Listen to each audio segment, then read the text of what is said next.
everyone, and welcome to Walford Weekly, your EastEnders podcast. This week we'll be discussing the episode broadcast in the UK on the BBC from Monday the 5th to Thursday the 8th of April. Now, there was no episode on Friday this week due to the death of the Duke of Edinburgh, Prince Philip, and a lot of the schedule had changed.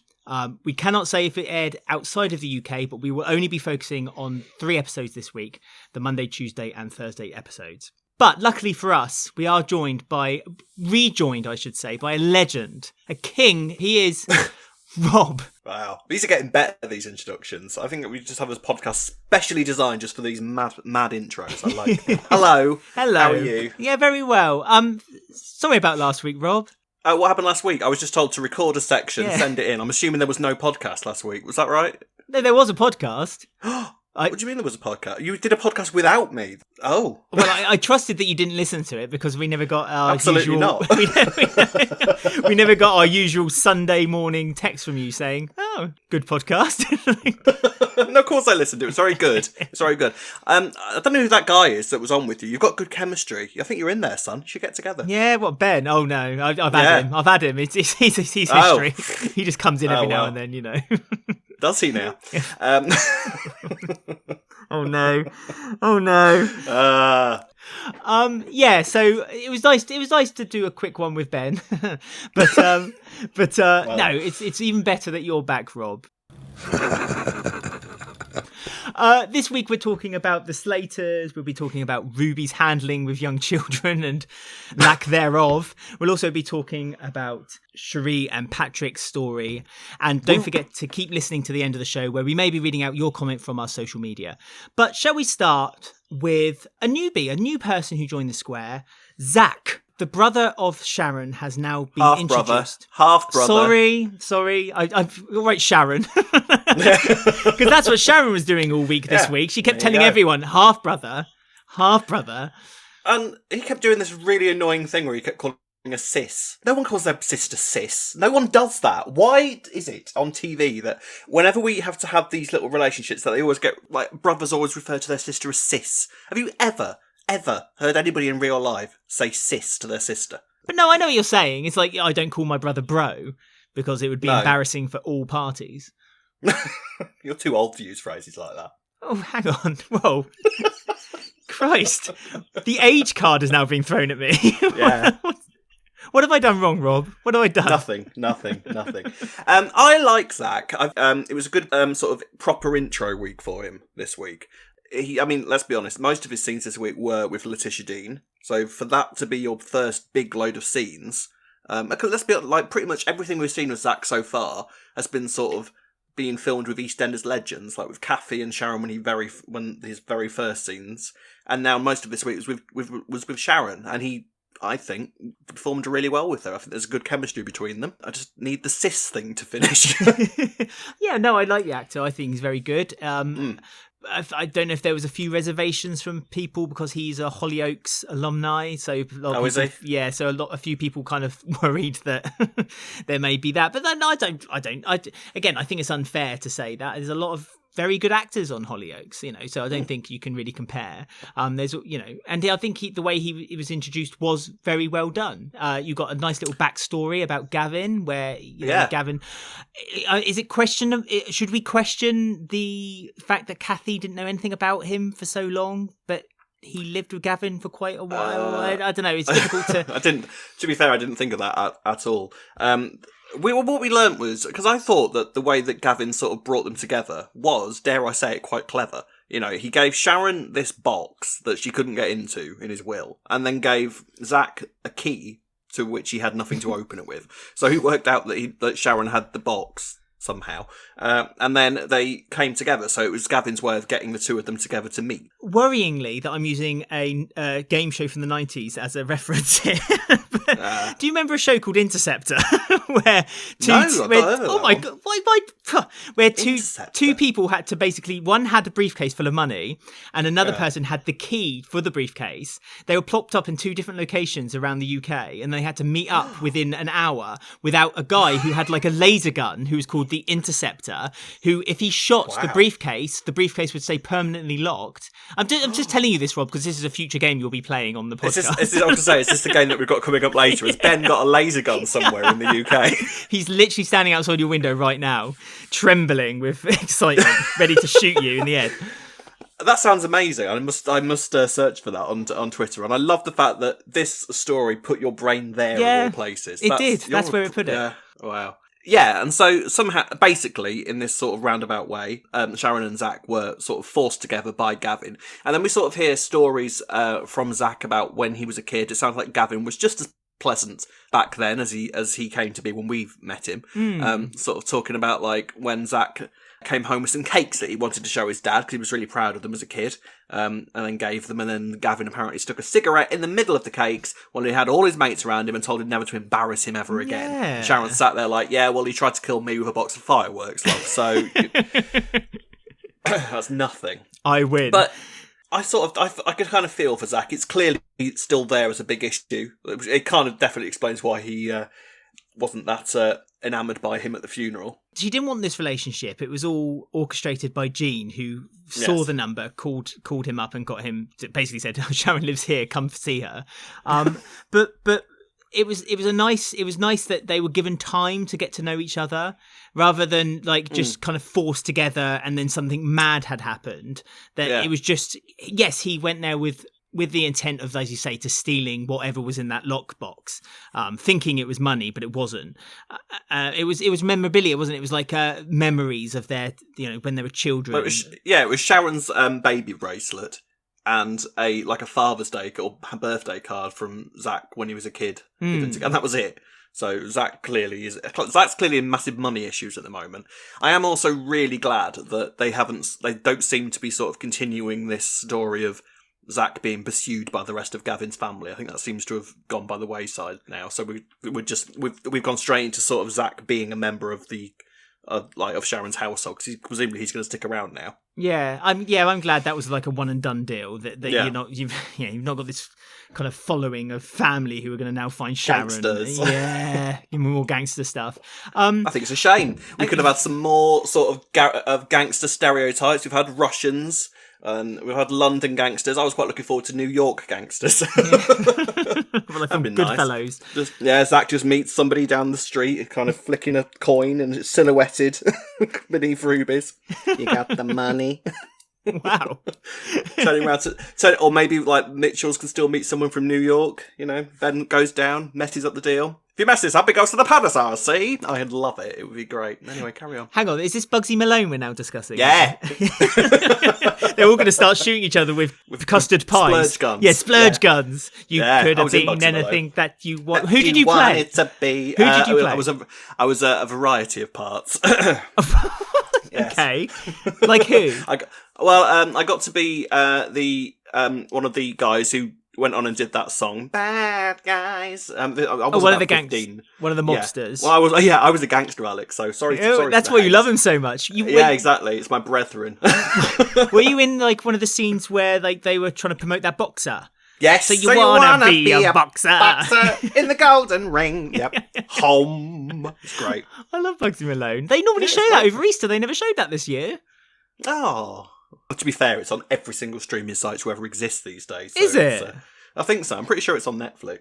Anywho, so Zack. So we've got the impression that Zack is in trouble with money. He turned up in a car, a Lotus. He kind of got a bit upset with Jay because Jay kind of touched the car and he said, "Don't you touch my car." He touched the car. That was it. He got upset with Corette because Sharon was apologising because they were meant to be having a date. I mean, Corette and Sharon as well. I know. He's really going round them, isn't he? So is Sharon, to be fair. They work well together. But how's that going to happen then? If Colette and Sharon are going to get together, surely that's going to be a bit of a wedge between the Mitchells again, between the Panasaurs and the Mitchells, because Phil's not going to take that line down, is he? Oh, I mean, I welcome it. It continues to sort of put that drive between Sharon and Phil, forcing Sharon to go down a completely different avenue. I mean, God knows where Phil's going at the moment with the whole cat thing, but we'll get to that later. But I'm really liking this whole new sort of chapter for Sharon. And I quite like the idea of, Zack, bringing in maybe a wife or something like that, and all of a sudden Sharon is the matriarch of a brand new ready-made family. I think it's brilliant. I'm really excited. So do you think Zack's got more attached to him then? Because I see him as a bit of a loner. I thought so as a bit of a loner. I can imagine him having I can imagine a kid turning up at some point. Yeah. He seems like the sort to have had sort of random sex. Some woman will turn up and say, "This is your baby," and Sharon will have to pay for that. I mean, she's got a good insurance plan, has old Sharon. So she's Sharon's insured for everything. She's insured, up to her eyes. Up to her eyes.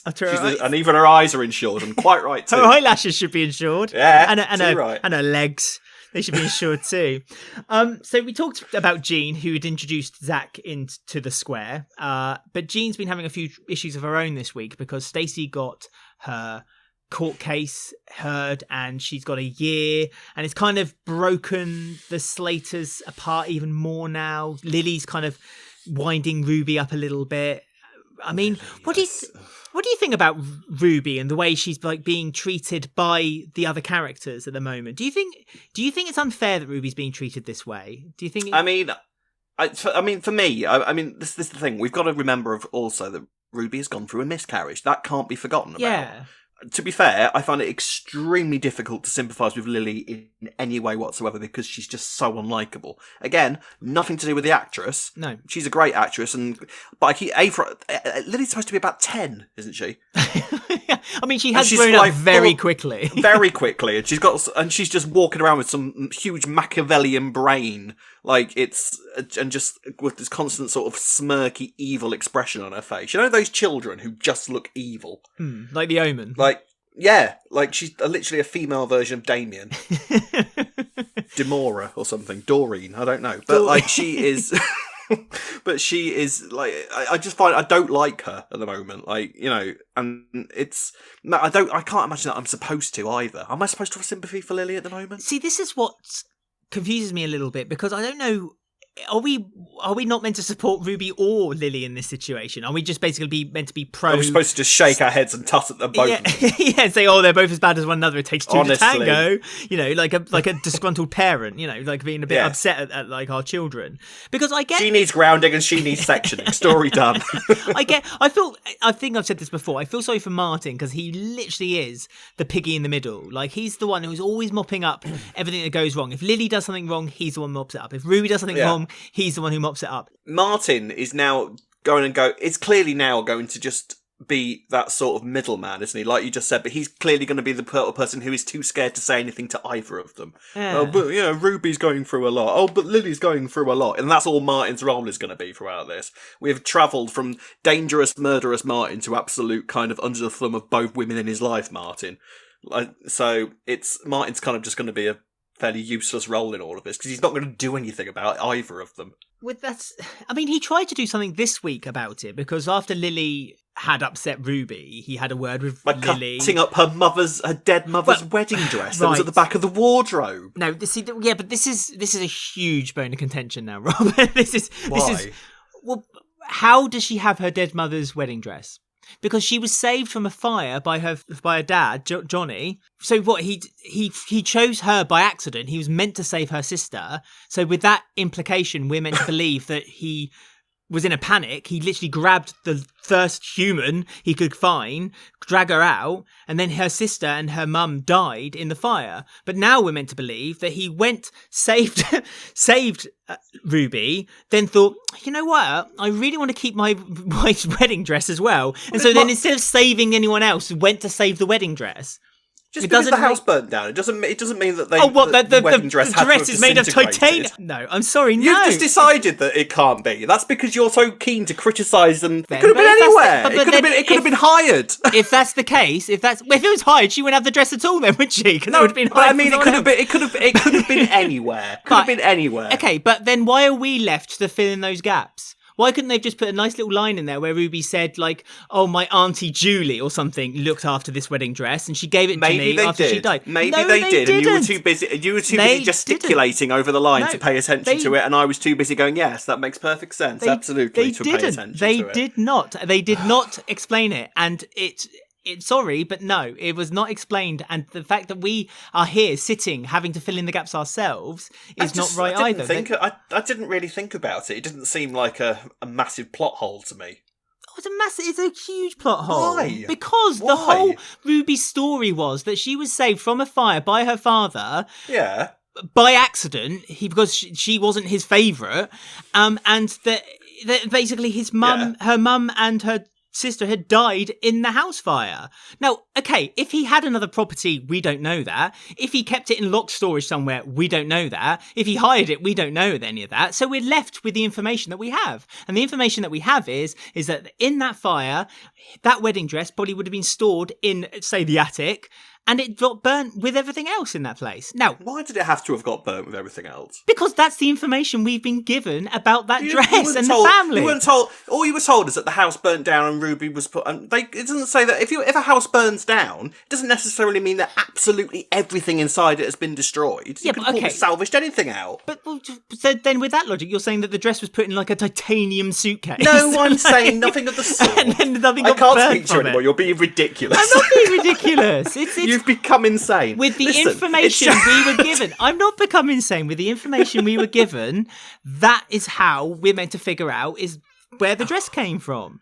We're not given any other extra information. If we were given extra information, fine, but we weren't. I get what you're saying. I just don't think it required a huge amount of explanation. It's a dead mother's wedding dress, and it could have been anywhere. It doesn't. I don't know how it could be in anywhere else. Like, okay, if he had a second property, why? Well, it could. If it was Johnny Youngland, of course, I wouldn't be surprised if he did have a second property somewhere. Well, okay, but then just explain it to us then. Don't just... I'm not saying we need to have our hands held whilst we're watching an episode of EastEnders. Yeah. But the fact that... And it's not just me. Lots of people were talking about it, saying that there's a... Yes! What have you been doing all week? Yeah, it's a talking point. A lot of people are saying about it, and... Okay. It could have been easily resolved with just a passing of a line. Like I say, Ruby could have said, I had that wedding dress. She could have said, I had that wedding dress after my dad saved it from the fire. That would have been enough. That would have sufficed. Nothing seems to be explained to us, like, properly. Yeah. Yes. And they've not done that with this story. And I don't know, it just came out of the blue. It came out of absolutely nowhere. This wedding dress. Like, we don't even know. So this wedding dress never been mentioned at all? Like, Ruby never. It's never ever been. So this week was the first ever mention of Ruby's dead mum's wedding dress. If anyone wants to prove me wrong and send me a clip, then I would more than welcome to receive it. But that wedding dress has never been mentioned. Not once. Well, that's all right. It will never get mentioned again now. It's been cut up. Well, no, exactly. Exactly. Lily's left. Went mad this week. But that's what I mean. And Lily kind of left her on her own last week, but quite unfairly, really. She obviously didn't think of the consequences of her going over to Ruby's house and staying with her. No, because she's a 10-year-old child who's single-minded, must destroy Lily. Destroy Ruby. Yeah, but somehow she was able to get suitcases packed, get all three of the kids all together to go trundle off to Ruby's house. Did you never leave home as a kid? You used to be amazed about how quickly kids can throw a suitcase together. Right, I'm leaving home. That's it. And to be fair, she only went about the same distance that most kids go when they leave home, across the road. But that happened to be where she was going anyway. So. Okay, fine. But I mean, yeah. So let's talk about how Jean kind of had a breakdown this week because she wanted to get herself arrested so that she could spend time with Stacey. This, was slightly insane. Her logic bit. I didn't realise that the reason that she started going mad in the lorry and all, in the transport van and all that sort of thing until she actually said the line, "Nearly time, Stacey, nearly with you." I was like, oh, I see. Once that massive bit of exposition had been explained to me, I was like, oh, is that what you're doing? I just thought that she was just having a breakdown because of what had happened. I didn't realise that she was actually trying to get sent to prison until she said it. I think that was always her intent because she did a few things this week, which kind of the idea started to total up in her head that I know one way around it. And also I think that Jean felt like she didn't have anyone she could talk to. Like Mo kind of tried her best, but it's Mo, isn't it? She's not really going to be the best shoulder to cry on. And so it was nice that when she had the scenes with Sharon this week where Sharon kind of talked her down, convinced the police that it's a civil matter and doesn't need to be resolved by the police force, very level-minded Sharon. All of that made no sense whatsoever. For a start, Sharon was like proper stressing that these treadmills that she'd ordered before the gym had even been sorted out had been had been destroyed by Jean sort of driving off somewhere in the lorry, so that they all came crashing out of the back and destroyed. And then why would she, like, she hadn't signed for them, they hadn't been delivered to even the right property. She was in no way liable for what happened to those dreadmills, so that was one thing. And then, and then, yeah, I would like to say, though, huge points to the delivery driver. Liked her. She had attitude. She was like some, like, really kind of like butch sort of like, oh, I'm delivering treadmills, darling. Yeah, get out my lorry, otherwise I'll pull you out by your hair. And I liked her. She was fun. Oh, right. That's what you took out of this, is it? Yeah, I enjoyed her. You take what you can get these days, you know what I mean? Yeah, no, you're absolutely right there. I mean, it was a nice scene where Sharon and Jean kind of got together and had the conversation about starting fresh, starting again. They've had a few conversations in the past, and I've kind of jokingly said, is really Sharon and Jean a friendship that would exist? Really? And now it is. But apparently it really is, and they have and each I like other's that backs. they're keeping it going. I like that they're keeping it going, to be fair. Presumably, it's never ever going to be mentioned that the first time they had any scenes together since either character came into the square was when Sharon walked into the Slater household to steal Jean's medication that she could poison Ian. I doubt that's ever going to be mentioned again. No. But the sort of they seem to genuinely like each other. And I think that someone like Sharon is actually quite a good sort of match for Jean. Because Sharon's can be quite a calming person, and I think she'd be quite good at handling Jean when she's proper manic. So, and showed this week when she managed to talk Jean down from driving away a gym lorry. So I think I quite like the role that they've sort of established with Sharon and Jean. I can imagine them in a couple of months' time, when all these sweaty men are lifting weights and running on treadmills and all that kind of thing. Jean sat there with a cocktail with Sharon, and they're both cackling at some half-naked man struggling with a weight. It's quite good. It writes itself. It writes itself. Yeah. I mean, as you alluded to earlier, it's nice that Sharon has some kind of attachment other than the Mitchells. They need to build her up elsewhere from the square. So Jean and Zack being introduced is quite interesting. Something I forgot to mention about the Zack story also, about about Zack's money issue. About Zack's money issues, is that Sharon, there was a bit of a hint also but then kind of got brushed aside after Sharon said, oh, I've got a good insurance plan. But that Sharon was having a few problems with money too. And I wondered if that, the Zack, Sharon, whether that's something that was going to crop up. I don't know. Sharon's money issues kind of crop up as and when they're needed. Yeah, when it's necessary. I mean, she has just bought a gym. I know Kira helped her, but like still. And she presumably got some money from selling the Vic to the Carters, but, she suddenly had enough money to buy a whole new business, not even just a flat, a business and a flat. So Sharon's fine, I think. So one last story then that's attached to this huge storyline this week is the Whitney and Kush story. So Kush is feeling a little bit troubled also by Ruby because Arthur has been telling him that Ruby's not been very good and that she's been shouting a lot and that there's been a lot of upset in the household. And Kush is a bit concerned about Ruby's capability of being a parent. Even though we did see her cleaning this week. It was nice to see her with a bit of the pledge. She was running around the flat with a can of Mr. Muscle going, honestly, kids. I know, phew. Like polishing one table. Rubber marigolds, dressed up like Kim Woodburn. She was having a great time. I thought she was going to rub the varnish off the table. She was just rubbing one spot constantly. And she was letting out her temper there. So Kush had a word with Ruby, and it got a bit heated, a bit like our discussion about the wedding dress. See, Ruby's causing all this trouble. It's Ruby. It's Ruby's fault. It's all Ruby. Do you know what, Rob? Let's just blame Ruby for it all. Blame Ruby. Yeah. All right, Team Lily.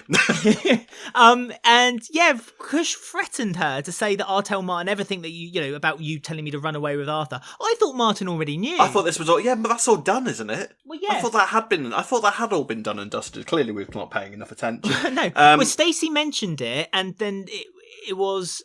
I think Kush said, Stacey tried getting Martin on side with it, and now look what's happened to Stacey. So it was almost like a warning from Ruby that you spent. But this is what I mean. Ruby, what's happened to Ruby? Like she's now eliminating people one by one stands in her way with her relationship with Martin. Ruby's like a star of her own reality show, not even realising it. She's just evicting them one by one. Yeah. Ruby's character has changed. Character has gone 180. Yes. Like, she's gone from being a single independent, I don't want children, I am my own woman, to, oh my God, I want to be a doting wife to Martin, and I love Martin, and no one shall have Martin, and I love Martin, and I've got kids in the house, and I'm using Mr. Muscle to clean. You know, it's completely different. Yeah, she would never have used Mr. Muscle 6 months Clearly, ago. no. I mean, yes, I do agree. I think that there is an argument that could suggest that possibly, and I fully admit that this might be me filling in a hell of a lot of gaps, but it's, you know, she is looking at all of she's on her own. Ruby has been on her own basically since she returned to the square. You know, she only ever had the Slaters, and that was it when she was going through the whole sort of consent storyline. And then maybe she's kind of looking around her and seeing everybody in these families, and all she's got is this picture of Johnny Allen that she absorbs the energy from every now and again before she starts going a bit mad. And, you know, so maybe she's craving for that. Maybe she's craving for sort of that normality that everybody else seems to have, while she's distracting herself with sex and clubs and money and all of that sort of thing. You know, maybe she is deep down craving a little bit of normality that she can start to make her own family. Like I say, filling in a lot of gaps there, but it's a possibility. There is I think there's a logical path that you could get to go from Ruby that once was to Ruby that is now. But it's like, you know, it's not been explained amazingly well how we've got to this point, I admit. And one last thing then. So after Whit and Kush had a chat, Whitney noticed that Kat had some flowers on the doorstep. So obviously the background from that was that Phil and Kat are still having their secret little affair. And Kat overhears Phil booking a holiday in Spain, believing it's for her, but it's actually for Ballum. For their honeymoon. You want to talk about character journeys? How have we got to the point where Phil Mitchell is buying honeymoons for gay couples? How have we got to this point? He's always had that soft spot, hasn't he? You know, that's what we know Phil about. I've never understood. Yeah, I've never understood how we got from thuggy homophobic Phil to sort of gay pride Phil. I don't get how we've got to this point at all. I mean... It's his fat. Especially when he's leaving the shop and the last thing he says to the travel agent, I know, romance isn't dead. You know, how have we got to this, Phil? I mean, it's not just the fact that Phil has gone soft for his son, but he's also gone soft for Kat, hasn't he? He's like, this clearly something that I don't think he's ever been like this with relationships recently. Well, no, he hasn't, has he? Like, he's always been quite the hard one. And I suppose with Kat, he's almost met his match, I suppose. So he likes the kind of, it's almost like Shirley. Him and Shirley were almost were a very good match for each other. And Kat's quite similar in that vein. But it's like, I think neither of them are expecting their own feelings at the moment. I think both of them went into whatever the hell this is to sort of like, you know, scratch an itch and, you know, sort of have a sort of not even friends with benefits sort of relationship. And now they've sort of discovered that they actually quite like each other, which I can get. It still, to me, is one of the maddest pairings I think I've seen on the show in a long, long, long, long time. It's so random. But at the same time, I can't help liking it a little bit as well. I reluctantly like it, but I do like it. It's fine. I mean, it's not particularly on my radar when it happened, because it's only happened on Thursday's episode. There was no kind of anything else in the week, and so when it happened, I was like, oh yeah, that's happening, isn't it? And I mean, I don't like the fact that Kat's getting a little bit. It feels like Kat's getting a little bit used by Phil. So the old Phil is still there a little bit. Like he's keeping her at arm's length, near enough that he can have her when he wants her, but like far enough that he can just kind of dismiss her if he doesn't want her. And you know, that is quite Phil. But then he bought her those flowers with a little note in it saying, "Cheers, baby. I love you." Miss romantic enough for you. Yeah. It did make me smile. It's so mad though. I just don't understand. It's Kat I don't understand in this more than anything. Phil I totally get, because Phil is a bit of a Neanderthal, and an attractive woman has decided that she wants to sleep with him, and that's all great with Phil. You know, story done. I get that. Totally works with Phil's character and his history. Kat, I don't understand why she suddenly decided that she's madly falling for Phil Mitchell. I don't get it at all. Or how we even got to this point. I mean, I've said all this before, and like I said, I am sort of reluctantly enjoying their relationship. It's not like I'm rolling my eyes and going, I hate this, it makes no sense every time they're on screen together. I'm sort of enjoying the sort of almost reluctant chemistry they have with each other. It just seems to be a very mad pairing that seems to luckily be working rather than something that's been deliberately sort of manufactured to work, if that makes sense. Do you feel a bit disappointed that they never gave Shirley and Phil another chance? Because I'm surprised, actually, because Shirley clearly still loves Phil, and it's not something that they ever really deal with all that often. I think the last time we really dealt with Shirley's feelings towards Phil was when she shot him, wasn't it? Yes, on their wedding day, Sharon and Phil's so maybe that was supposed to be a close for that, or Sharon's wedding month, bless her. Yes, and so yeah, I mean, I've always thought that Shirley and Phil are actually a really good pairing, and it's not often that you get a character that works really well in relationships with more than one person. You know, Sharon and Phil are sort of iconically known together, but Phil and Shirley work just as well together. And maybe Kat will work quite well with Phil. I just wish there was a little bit more explanation of the sort of psychology behind their relationship, if that makes sense. That's why Kat is there in the first place. Because I can think of a million reasons why she might want to go there, but we're not being given any of them. Because they've explained the reason why Phil and Kat kind of both want to keep it secret, because everyone from the outside in, every time there's a glimpse of people finding out about it, they get laughed at, and I think their egos aren't strong enough to kind of support that kind of that feeling toward them. So we know that much, but why? What compels them? Is it what worries me a little bit? Is it the secret? Is that's what's keeping them together? And then once it is out in the open, it's going to be a little bit like, maybe it's not such a hot idea after all.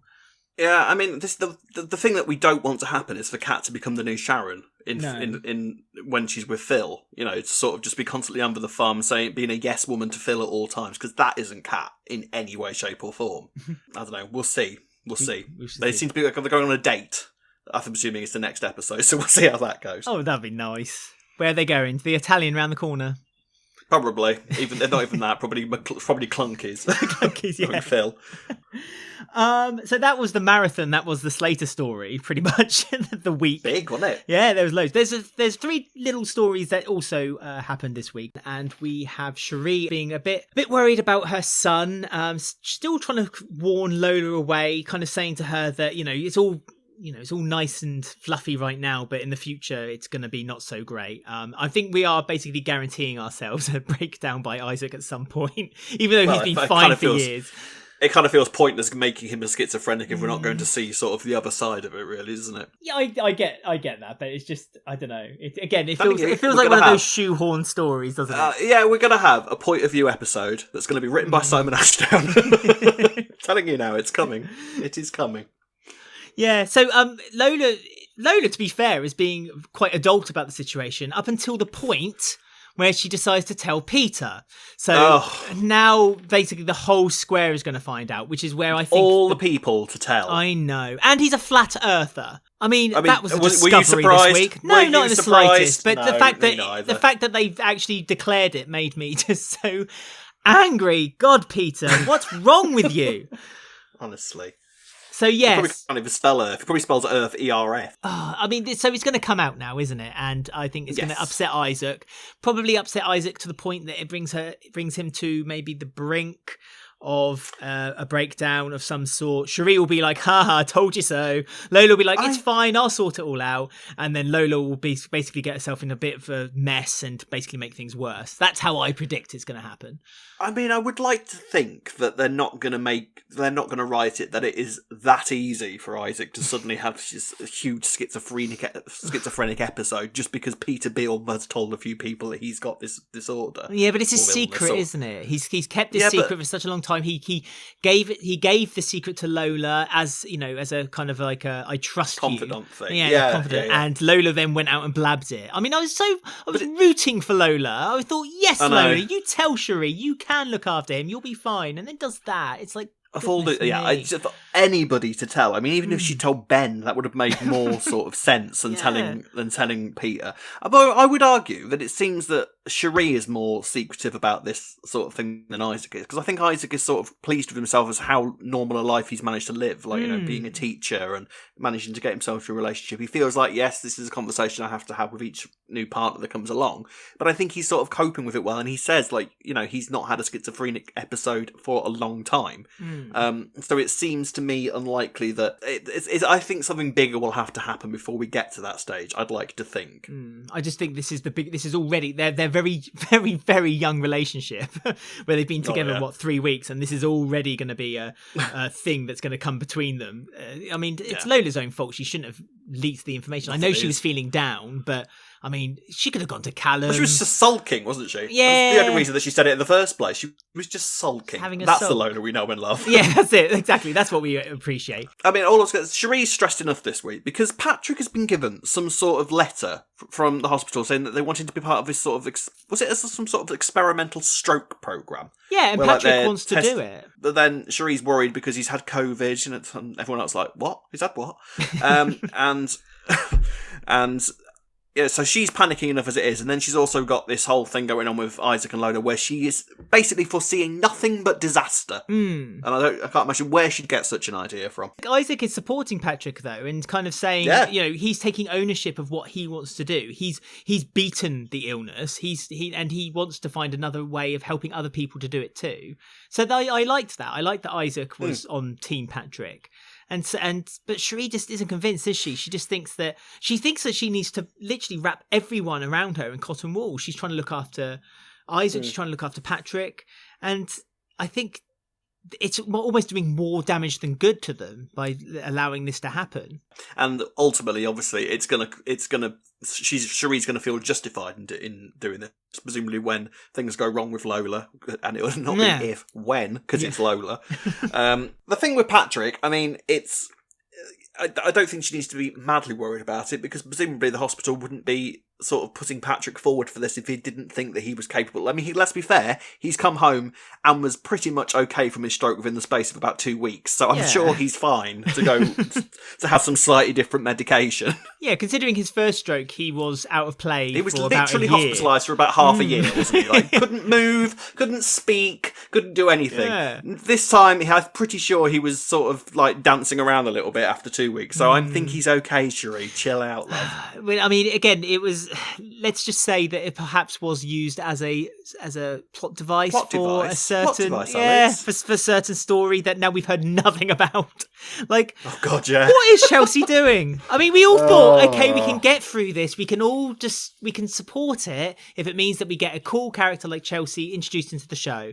And now nothing. I mean, Ben was saying last week that there was a line said that she's gone off to Manchester. Birmingham or Manchester, yeah. Birmingham, one or the other. And I don't remember that line. No, nor do I. But it worries me that has cropped up. Like, it's like, so that's it, is it? That literally was what we had to endure, was it, for that?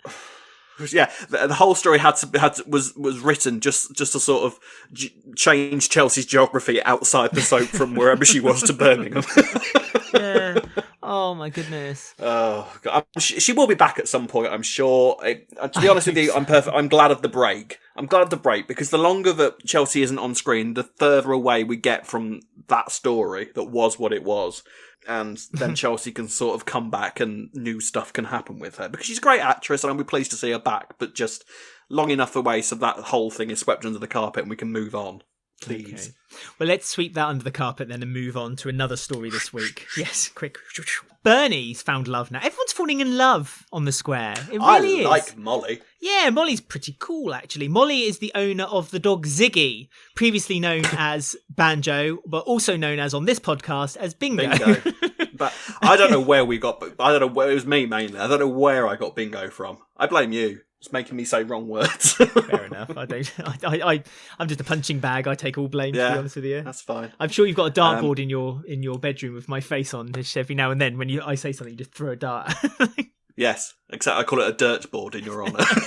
Thank you. Bernie knows that the dog is Molly's, and kind of plays Molly a little bit in order so they can meet up. Yeah. Because she says like, "Oh, I might have some information, but I'm not sure if I do have some information." That was the first time, and Molly was kind of like, "You don't have to lie, Bernie. I think you're all right, actually. Do you want a drink? I'll have a lager." It's like, yeah, right, yeah. I'll have a cider and black. Yeah, I know. It's nice that Bernie's found love, or hopefully found love, because I like Molly. I think she's got... Do you know what I liked about her? And we don't get characters like this that often. Something I like about certain soap characters is that they just look distinctive. You know, like, you can instantly look at someone like Kat when she's in her full finery with leopard print and lipstick and all that kind of thing, and she just screams EastEnders. I think Molly has got that sort of... I don't know. Something just clicked with me with Molly straight away, just with the look of her. I liked her hair. I liked her outfit. I liked her attitude. She just clicked with me instantly. So I hope that she's going to be a character going forward, because I quite liked her. Yeah, I think there is hopefully a future for Bernie and Molly. Although Bernie hasn't really gone off on the right foot, because then she asked, when she confessed that they have had Ziggy for a very long time, looking after him, she then asked if there was any money attached to the, and a reward to the finding of Ziggy. And quite rightly, I think that was a real low move there by Gee, why can't Bernie find a date? I know. I just thought, oh, Bernie. I mean, I know she's a bit naive to all this dating lark. She's, we've only really seen her have one conversation with Tina, 2 years ago during Pride Week, when she was being a little bit open and with her advice, and then her mum turned lesbian. But to be fair, that was the last dialogue that Bernie had. Well, yeah. Well, because all we've seen her now is in the call centre, which is now no longer a call centre. It's now Ben Mitchell's hangout office. Well, who do you think is going to make the next move then? Is Molly going to come back to Bernie, or is Bernie going to be, "Oh, I'm sorry," or are they just going to bump into each other? Well, I'm guessing that Molly's going to sort of see that Banjo is happy with Bailey, because Banjo did not want to move when Molly was kind of like, "Come here then, come here, Ziggy, come here, Ziggy." Ziggy's looking at her like, as if, love. I get fed kebab, pizza, chips, and everything around there. You reckon I'm coming home with you? I think not. It's a sweet deal. Yeah, it is. So I think there'll be... Well, it's not the last we've seen of Molly. I think she's too good. Do you know what I mean? I think a little bit too much effort was made with her as a sort of character for us not to see her again. I like her. Hopefully we'll see her again soon. I hope so. It'd be nice to see. And I mean, Bernie's storyline, please, for the love of God. This is the point, isn't it? It's nice to see Bernie have something to grope onto. Yeah, anything. Bailey has been accepted into space camp, but kept it secret from the family because she knew that none of them could afford it. But Mitch was like, "I'm going to go missing now for the rest of the episode, and I may come back with money." I may be sometime. So poor Bailey. She's so adult, isn't she? She's always the one who keeps that family together. I know, she's the glue. I really liked that she kind of... Because 230 quid is about right for one of these kind of expensive school trips, isn't it? And I really liked that she didn't just assume that she would be going. And £230, I think, to a kid that's that sensible at that age, seems like a massive amount of money. Whereas for an adult, even if you're sort of scrimping and saving, £230 feels just about achievable, doesn't it? Yeah. So it's kind of like... It was like nice sort of level between Bailey thinking that that's how much a house costs, to sort of she might be able to go from the parents' perspective. So yeah, I liked it. Yeah, it's such a shame. It's what I also found a bit disappointing was, would there not be like some kind of fund with the school for like helping Bailey along or anything like that? I don't know. I don't have kids, so I don't know how schools work. But it's the fact that Isaac walked past and said, "How's my little genius? How's my brainiac? She's got the job. She's got it. She won the prize." And I just thought like had she told the school that she could go then? It felt like it was almost definite. It had been decided that she was going to the space camp, and I felt really sorry for Bailey. I think the school maybe just assumed that she was going, because that's why she entered the competition in the first place. I mean, there is an argument there that she's just taken the place from someone who could afford it. Yeah, rich kid. Yeah, too right, Bailey. Go on, girl. But yeah, so Mitch has disappeared, and presumably he's going to find the money, I guess, and they're not going to question how he gets it. But then in a week or so's time, Mitch will have a knock on his door, and it'll be... we'll get a scene with Denise counting the till, going, "This till's £230 short. Do you know anything about this, Mitch?" "No, babe. Not a thing." Not a thing. Also loved up is Iqra. and Mila. And they had their article, was it printed in the newspaper? It was printed online. Or it was online, wasn't it? It was posted online. It was printed online, yes. I heard it on the wireless. Morse code. Smoke signals and lesbian. Pigeons. Shocking. So Mila's outrageous. Mila's really upset about this, but she's kind of playing off as if she doesn't really mind. But I mean, I doubt very much whether if we're meant to believe that Mila's parents are as archaic as they are, I sincerely doubt whether they're ever going to see a headline on the Walford Gazette when she's supposed to be on the run. We don't know where Mila actually originally lived, do we? Because we know that she's sort of on the run from these parents that want to send her to conversion camp, isn't it? That's the one, conversion therapy.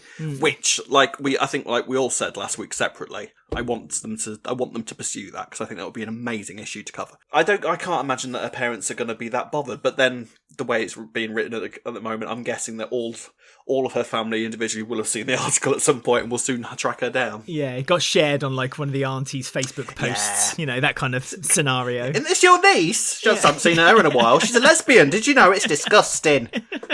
Not again. No.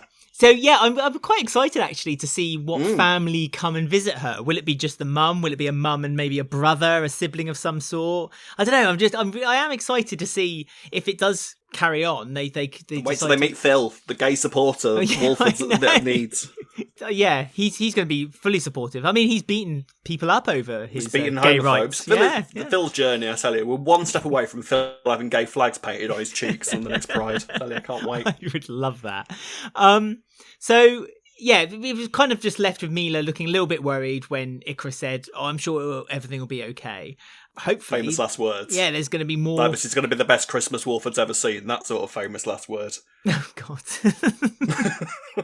But yeah, I'm really encouraged that they're doing a story like this. And it's a lesbian couple. So many lesbians coming out of our ears this week, haven't we? Really have. There's so many gay couples on EastEnders at the moment. So many. They might as well just change the logo to a rainbow. But yeah, there we go. That was the week. A bit shorter this week. None of these stories had an ending, if you think about it. So we don't really know because there was no Friday episode. So next week we'll be probably talking about the end of special next week. Oh God, it's going to be the end of what's happened this week, plus brand new stories again. Brand new, so yeah. So great, can't wait. Yeah, subscribe to that, kids. Don't forget if you haven't already. We've got a few comments from during the week on our Twitter right now, and read them out to you for I Ain't One to Gossip. You know me, I ain't one to gossip. So as usual, you've been sending us your messages on Twitter, our Instagram and our Facebook group, all the details of which you can get in touch with us will be mentioned at the end of the show. But for now, God, that was exciting, wasn't it? Made me jump then. The end of the show. At the end of the show. Oh. But for now, we're going to have the first comment from Rob. Right. First of all, Amy Elizabeth Tackett says, Gillian Wright is absolutely amazing. She portrays Jean beautifully and gives the character wonderful depth and nuance. I mean, yes, despite the fact that Jean's story was slightly mad this week, Gillian Wright can just do no wrong, can she? Like, any script that she's given, Jean is so believable and so sympathetic. She's a great character. Gillian Wright must be protected at all costs. I'm always here for Jean. Jean's one of my favourite characters, and she always has been. And I've gushed about her enough, but suffice to say, I love Jean. And when she's on the screen, she just shines. So yeah, more Jean. And this cancer story could do one. And Matt Cherry says, Zack reminds me a bit of Simon Wicks with an edge. Maybe it was the way he first drove into town, like in Wix's first scene, complicated parentage, etc. Thoughts, Alexander? Yes, I agree. To be fair, I hadn't made that link, and now you've said it, it seems so obvious. Yeah, the way Simon came in with his zooped up car, but he had money problems too. Yeah, it's almost like for like. So yeah, that's mad. I never really thought about it that way. Good connection. Yeah, very good. Talking about like for Zack, at House of EastEnders on Twitter said, I am so here for Zack. Sharon desperately needs some family around her, and he is the perfect choice. As you said, it's nice for her to be built up outside of the Mitchell household. So it's nice to see it. And I'm here for Zack too. I'm fascinated to know where it goes with him. Yes. And hopefully he won't be another kind of character that's a bit dodgy and trying to betray the ones he loves, and then he finds. No, I think he's going to be one of these sort of likable Jack the Lad types eventually, isn't he? Like somebody who keeps trying to make their life better and fails miserably at every corner. I'm looking forward to seeing him. Now, there's been an article released this week. You remember a few years ago, Alex, Denise Van Outen had a little guest stint on EastEnders. She did? Playing Karen Smart. This was during the time when Max and Phil were sort of at war over the Archers and the car lot. And Phil brought Karen Smart in to sort of play on Max's predictable sort of thing with an attractive woman, so that she basically managed to manipulate him into signing a contract and giving Phil both the car lot and the Archers. It was a good little story. But Denise has apparently come forward and sort of admitted working on EastEnders wasn't as fun as she thought it would be, as there was a lot of tension on set. The article that I'm reading from says the telly star 46 joined the BBC One soap in 2015 to play Max Branning's love interest Karen Smart and starred in 4 episodes. How would she have known? 4 episodes. I mean, how much filming do you reckon that is? The grand scheme of things. I don't know. I feel a little bit. They film the scenes in. Yeah, I do feel a little bit. It's been taken out of context in some way. I mean, I've not read. I'll be honest. I've not read the article. It's only what I've heard from Twitter and on other social outlets. So she's recently just competed on the Celebrity Circle in the UK. So I suppose she'd be going around all the kind of media outlets and doing interviews.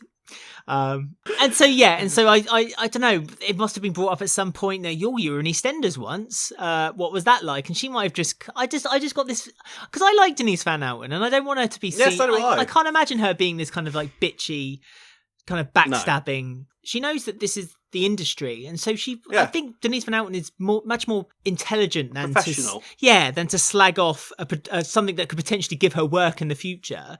So I quite had Sam. To be honest, I had Denise Van Outen down for the next Sam Mitchell. I think she'd be amazing as Sam Mitchell. I like the one who got recast the first time round. Well, Kim Metcalf. Yeah, she was good. To be fair, all of this has come from The Sun. So take that as what you will. But she says, everyone I met on EastEnders would just moan about it, just whinging about everything. The day I arrived, and I'm quite a bubbly person, I was like, hi, and they were like, oh, you're going to hate this. I was like, oh, really? And that's it. I don't know what it's like now, but when I was on it, I found it very intense, but I think it was quite public knowledge. There was a lot of tension on set. Now, what she's talking about there, this is in 2015. Now, the only reason I can possibly think that there might be tension on set at that time, because the tension, we all know there was tension on set during the Sean O'Connor era. No, don't we know that? That wasn't what this was. She wasn't on during the Sean O'Connor era. So the only reason I can imagine there would be any kind of tension or anything is because they had just come down from the anniversary then, wouldn't they? And you know how much hard work was being put in for the 30th. Oh yeah, they might live be episodes tired. left, right, and live episodes left, right, and centre. Nobody wondered they were knackered when she was there for 4 days just to do her bit and then go away again. Mind your own business, Denise. Leave them alone. Oh, I really don't think, like, if it's that one sentence, I just can't help but think it was just like almost like just a passing comment. Like we all say things. I like the fact that this article that I'm reading, it says, the Mirror has contacted a representative for EastEnders for comment. Good luck with that. God, yeah. You'll never hear from them again. No, I mean, didn't Denise do Neighbours as well? She was probably a pain in the arse. I was about to say, I'd be interested to know what the production team said about her Neighbours. Oh, honestly, Neighbours, everyone was whinging in Australia and I didn't like it. It was too so hot. intense. I didn't like Melbourne. Oh, no. Massive spiders everywhere. Oh, no. Didn't like it. Oh, no. I'm sure the quote is real because she's not disputed It's little and nothing. That's what I mean. Like, they literally written an article on one sentence and, you know... A couple of the cast have come forward. Well, not really come forward. Louisa Bradshaw White, who plays Tina, and Danny Boy Hatchard, who plays Lee, they kind of commented on the article in a roundabout way by just putting laugh emoticons on it. So you can imagine. So maybe she was a little bit difficult. Who knows? We'll never know. But it was a little bit of gossip for the week, and that is what this segment is all about, after all. The thing is that we've talked about it as well. That recently. I know this has got nothing to do with the era when Denise was in it, but recently cast have been a bit more outspoken about the way the programme is going at the moment too. I mean, yes, let's be honest, Jake Wood is really not pulling any punches right now. Like he posted a picture of him drinking from a Coronation Street mug. Coronation Street mug. Yeah, I mean, if that's not sass and shade, then I don't really know what is. No. And other actors have kind of openly said that they don't particularly like the way they're being written as a character right now. We've discussed this already, and there was always so maybe that move's relevant now. Yeah, that's not what in 2015. She wants to try going there now. I tell you, maybe it's never gone away. But I mean, there's always going to be. At the end of the day, it is a workplace. I mean, workplaces aren't all sweetness and lights. Everyone has good days. Everyone has bad days. And perhaps when Denise was asked that question, she was at the time just in a bit of drunk. just drunk out of her mind. She just turned up at the Sun newspaper office and was like, right, it was supposed to be a question about EastEnders. Have I got a story for you, darling? Let me give you a scoop. So That is That's we it. Done? How can people get in touch with us, Rob? You can find us on Twitter and Instagram at Walford Weekly, or on Facebook at Walford Weekly Podcast. On YouTube, please don't forget to like, subscribe, click the bell to get notifications about our spoiler videos. And you can listen to us on Apple, Podbean, Spotify, or any of your favourite podcast sites. You can contact us on robwalfordweekly@gmail.com or alexwalfordweekly@gmail.com. We will be back next Saturday. No, when we'll be back next week at some point. In some point in the future, depending on what happens with the BBC schedules. Until then, we both bid you farewell. Goodbye. Bye. About this wedding dress, Alex. Now, come on. What's...